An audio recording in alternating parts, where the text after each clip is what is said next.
शुभ प्रभात। आज का दिन मंगलमय हो। प्रिय आत्मन, कितनी दफ़े आदमी ये सोच नहीं पाता कि मैं अपने उपकारी जनों के प्रति कैसे आभारी बनूं।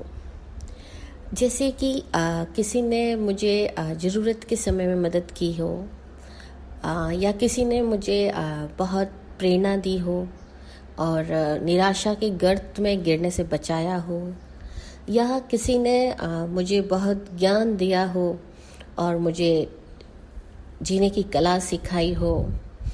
और अगर वे उपकार करने वाले लोग बहुत बड़े हैं, यानी पद में ऊंचे हैं, धन में ज़्यादा है, या ज्ञान में बहुत श्रेष्ठ है, और हम उनके सामने अपने आप को बहुत अदना सा पाते हैं, तो हमें लगता है कि हम थैंक यू तो कह देते, लेकिन थैंक यू तो बहुत इनसफिशिएंट फील होता है।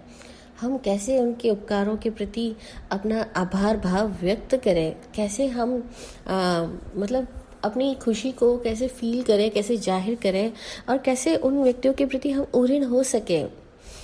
चाहे वो देवी देवता ही क्यों ना हो, चाहे वो गुरु भगवान ही क्यों ना हो, और चाहे वो हमारे जीवन में मौजूदा कई बड़े पदाधिकारी या इंसान ही क्यों ना हो। देखिए, ये बात तो फैक्ट है कि हम तुरंत कृतज्ञता के भावों में जाएं, और किसी ऐसे उपकारी जनों की स्मृति आने मात्र से ही उनके गुणों को याद करके उनको हृदयपूर्वक भावपूर्वक धन्यवाद धन्यवाद धन्यवाद कहें, थैंक यू बोले, आभार बोले, आभार भाव में जाएं। उसके साथ साथ हम ये कर सकते हैं कि चाहे वो हमारे उपकारी जन कितने ही बड़े श्रेष्ठ क्यों ना हो, यहाँ तक कि गुरुदेव क्यों ना हो, देवी देवता ही क्यों ना हो, हम उनके लिए भी दुआ कर सकते हैं। कई लोग सोचते कि अरे मैं उनके लिए दुआ कैसे कर सकता हूँ, लेकिन नहीं, ऐसा नहीं है। जैसे हम उनकी दुआ की छाँव में पलते बढ़ते हैं, ऐसे हमारे भीतर से भी दुआ निकल सकती है। हम उनके लिए दुआ कर सकते हैं। दुआ करने का मतलब उनके लिए प्रेयर कर सकते हैं, उनके लिए बेस्ट विशेस दे सकते हैं उनको।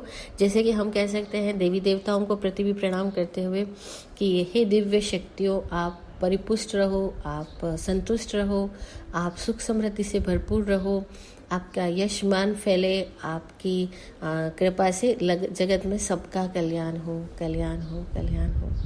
ऐसे ही हम गुरुदेव के प्रति कह सकते हैं, हे गुरुदेव, आपके पुण्यानुबंधी पुण्य बढ़े, आपका ज्ञान दर्शन चारित्र का सूर्य चमकता रहे, आपके आयुष्य निराबाद रहे, आपका स्वास्थ्य सुखप्रद रहे, आप निरोगी रहो, आपका ज्ञान चारों दिशाओं में फैले, आप सतत सबके लिए उपकारी हो, आपके उपकारों के लिए अनंत आभार आभार आभार, आप की उम्र सतत बढ़ती रहे, या ऐसा कोई भी भाव हम अपनी ओर से कह सकते हैं। जैसे कि मेरे पुण्य भी गुरुदेव आपको समर्पित है, मेरी सारी भक्ति भावना आपको समर्पित है, आपके ज्ञान दर्शन चारित्र हमेशा निर्मल बने रहे, आपका उज्जवल चारित्र हम सबको मार्गदर्शन करता रहे।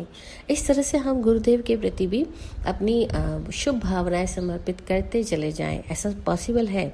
हम गुरुदेव के मंगल स्वास्थ्य की कामना करें, गुरुदेव के आयुष्य सतत निराबाद रहे, ऐसी कामना करें। इस तरह से हम गुरुदेव के लिए, उनके सुखद स्वास्थ्य के लिए, उनके यश कीर्ति के लिए, उनके मान सम्मान के लिए, उनको साता पहुँचे, इस तरह से उनको सब तरह की शारीरिक मानसिक सब तरह की साता रहे, ऐसी प्रार्थना सतत करते रहें। तब भी हम गुरुदेव के प्रति अपने भावों को समर्पित करते हुए गुरु के साथ जुड़े रहते हैं और गुरु की लेशा में भी बने रहते हैं।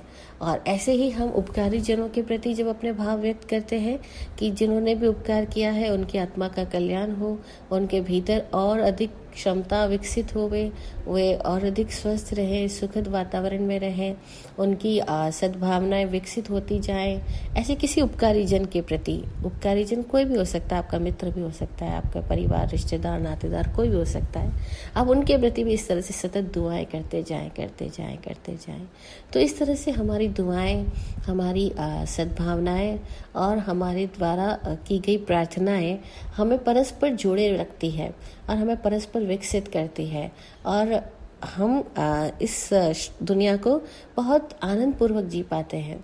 नहीं तो कई लोग तो ऐसे होते हैं कि वे उपकारों को महसूस करते हैं, लेकिन उसके लिए उनके मन में कुछ क्या भाव उठना उन्हें ये नहीं पता।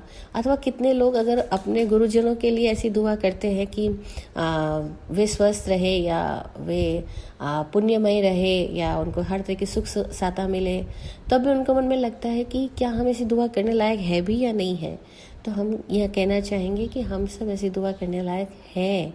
हमारे द्वारा सतत अपने गुरुदेव के प्रति समर्पण भावों से, प्रेम भावों से उनके प्रति ऐसी दुआएं निकलती जानी चाहिए, और इस तरह से हमारी कृतज्ञता भी बढ़ती है और हमारे भीतर में गुरु के प्रति स्थान बढ़ता जाता है।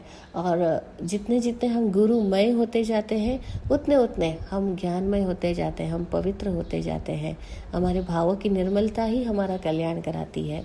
इस तरह से हम सतत अपने चारों ओर एक सद्भावनाओं का जगत विकसित करते हैं, एक प्रेम का जगत विकसित करते हैं, और इस तरह से ये सद्भावनाएं और प्रेम ही है जो कि हमें विराट बनाती है।